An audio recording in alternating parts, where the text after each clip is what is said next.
இங்கே பாருங்கள் எவ்வளோ ஸ்ப்ரிங் ஆனியன் கிடச்சிருக்கு. ஆல்ரெடி என்னோடய பழைய ஷார்ட்ஸை பார்த்துருந்தீங்கன்னா தெரியும் 2 in 1 பர்பஸ்ன்னு. என்னோடய எந்தூரியம் பிளான்ட்டில் வந்து குட்டி குட்டி பூச்சி வர்றதுக்காக அதை வெங்காயத்தை குத்தி வச்சு ஒரு ட்ரீட்மெண்ட் பண்ணலான்னு ட்ரை பண்ணியிருக்கேன். அதுவும் ஓகே, அந்த வீடியோவும் போட்டிருக்கேன், அதையும் நீங்கள் பாருங்கள். இது வந்து மற்ற பிளான்ட்ஸ்லேயும் வச்சு விட்டால் நல்ல பூவும் வரும்னு சொல்லி சொன்னாங்க. அதனால் அதையும் ட்ரை பண்ணலாம். சரி, வச்சு வளர்ந்த பிறகு நம்ம அதை கட் பண்ணி சமையலுக்கும் யூஸ் பண்ணிக்கலாம்னு சொல்லி இப்போ நல்லாவே வளர்ந்துருச்சு. இதுக்கு மேலே விட்டால் வாடிடும்னு சொல்லி எல்லாத்தையுமே கட் பண்ணி எடுத்துட்டேன். எடுத்துட்டு பூ உங்களுக்கு அப்டேட் பண்ணுறேன்னு சொல்லியிருந்தேன்ல, இந்த ஜெரேனியமில் ஆக்சுவலி நிறையவே பூ பூக்கும். பஞ்ச் பஞ்சாக வரும். இப்போ தான் ஃபுல்லாக பூத்து கொட்டிடுச்சு. இந்த வாரம் இங்கே வந்து பயங்கர வெயில்.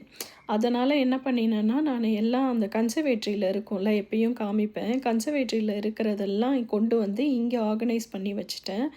இவ்வளோ ஸ்ப்ரிங் ஆனியன் வந்து இப்போ இந்த பாஸ்கெட்டில் இருந்து மட்டும்தான் வந்தது. இதெல்லாம் ஃபுல்லாகவே இங்கே கொண்டு வந்து எப்படியோ அரேஞ்ச் பண்ணி வச்சாச்சு. அப்போ வெயிலுக்கு பாவம் எல்லாம் வாடி போகிற மாதிரி இருந்தது, பாவமாக இருந்தது. இப்போ கொஞ்சம் ஓகே எல்லாமே.